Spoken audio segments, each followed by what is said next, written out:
apakah startup kita still relevan atau outdated.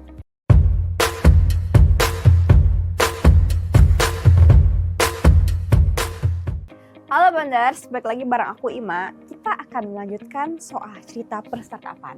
Kali ini tuh lebih futuristik untuk tahun depan, ya tahun depan banget. So, kita akan membahas tentang tren startup investasi di tahun 2025. Kita bakal tahu nih, apakah startup kita still relevan atau outdated.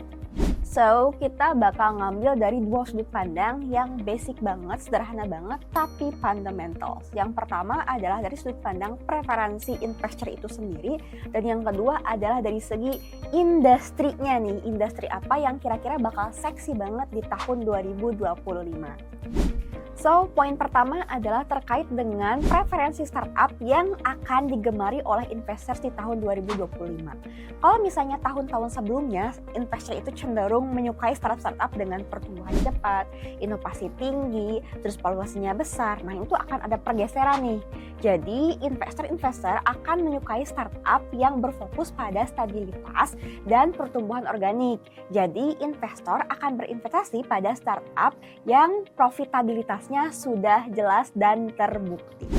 Kalau misalnya teman-teman ngikutin, beberapa minggu lalu juga Bapak Indrawan Nugroho, seorang tokoh bisnis juga, beliau juga membahas tentang anti-startup trend, di mana terjadinya perubahan tren startup dari yang awalnya mengejar valuasi dan juga pertumbuhan cepat, jadi bisnis-bisnis yang mengutamakan profitabilitas. Dari bisnis-bisnis dari startup yang awalnya dirunning secara venture kapitalis, kembali menjadi bisnis-bisnis yang dirunning secara bisnis konvensional.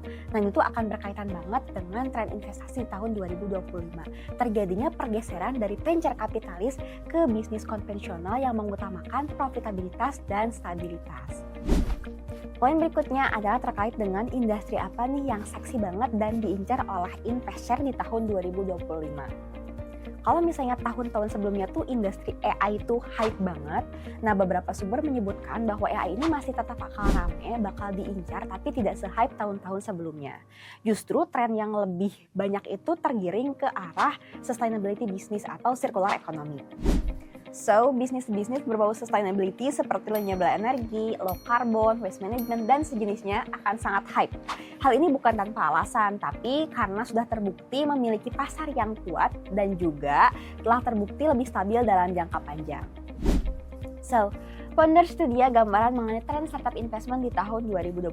So, we hope ini bakal ngebantu teman-teman ya dalam merancang bisnis teman-teman ke depannya.